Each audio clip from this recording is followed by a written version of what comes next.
মা তো করুণ ভুল দিয়ে ওকে পৃথিবী থেকে নিয়ে যাবে ভগবান, সেইটাই করেছে। আমার কার প্রতি কোনো অভিযোগ নাই। এবার পলাশ সাহার বড় ভাই লিটন সাহা মুখ খুললেন। তিনি বলছেন, মায়ের করুণ ভুলের কারণে যে ভগবান আমার সুন্দর ভাইটাকে তার কাছে নিয়ে যাবেন, এটা এখন বলে আর কি হবে। মাকে এখন দোষারোপ করেই বা আর কি করব। এইভাবেই যেন মাকে দোষারোপ করে যাচ্ছেন পলাশ সাহার বড় ভাই লিটন সাহা। সো এভরিওয়ান, এবার নতুন করে পলাশ সাহার বড় ভাই লিটন সাহা সাংবাদিকের সামনে মা এবং ছোট ভাইয়ের বউ নিয়ে কি বলছেন, পুরো ঘটনাটি জানতে হলে পুরো ভিডিওর সাথেই থাকবেন। পলাশ তো চলে গেছে, পলাশের বউ কিন্তু আমার ঘরে এখনো কিন্তু স্বাভাবিক নিয়ে ধর্মীয় মতে কিন্তু সেও কিন্তু আমাদের ভাইয়ের বউ এখনো। পলাশ সাহার বড় ভাই লিটন সাহা এবার সাংবাদিকের সামনেই বলছেন, সুস্মিতা এখনো আমার ছোট ভাইয়ের বউ। মায়ের কর্মকাণ্ডের জন্য আমি ক্ষমা চাইছি তার কাছে। দরকার হলে আমি সুস্মিতার কাছে গিয়ে আবারও 2 হাত জোর করে ক্ষমা চাইব। তিনি আরো বলছেন, মা হারিয়েছে তার সন্তানকে, বউ হারিয়েছে তার স্বামীকে, আমি যে কি হারিয়েছি এটা আমি কাউকে বলতেই পারছি না।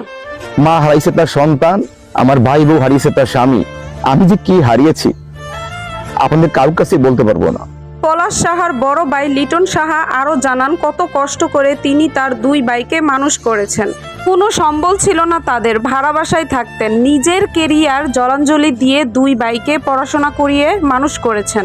ছোট সময় বাবা মারা যাওয়ার পরেই এই 2 ভাইয়ের দায়িত্ব পড়েছিল এই বড় ভাইয়ের কাঁধে। নিজেকে বিলিয়ে দিয়েছিলেন এই ছোট 2 ভাইয়ের জন্য।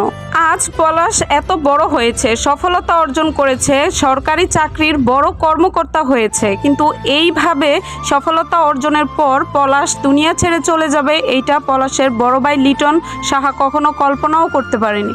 তিনি এখনো বিশ্বাস করতে পারছে না তার ছোট ভাই তাদের মাঝে নেই, এমনকি তার পরিবার এখনো শোক কাটিয়ে উঠতে পারেনি।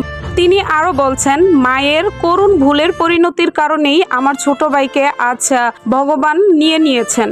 এইসব বলে এখন আর কি হবে।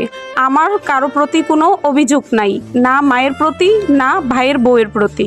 এইভাবেই পলাশ সাহার বড় ভাই লিটন সাহা এবার মুখ খুললেন। সো এভরিওয়ান, ভিডিওটি নিয়ে আপনাদের কি ধরনের মতামত রয়েছে অবশ্যই কমেন্টে জানাবেন, আর হ্যাঁ, ভিডিওটি শেয়ার করতে ভুলবেন না।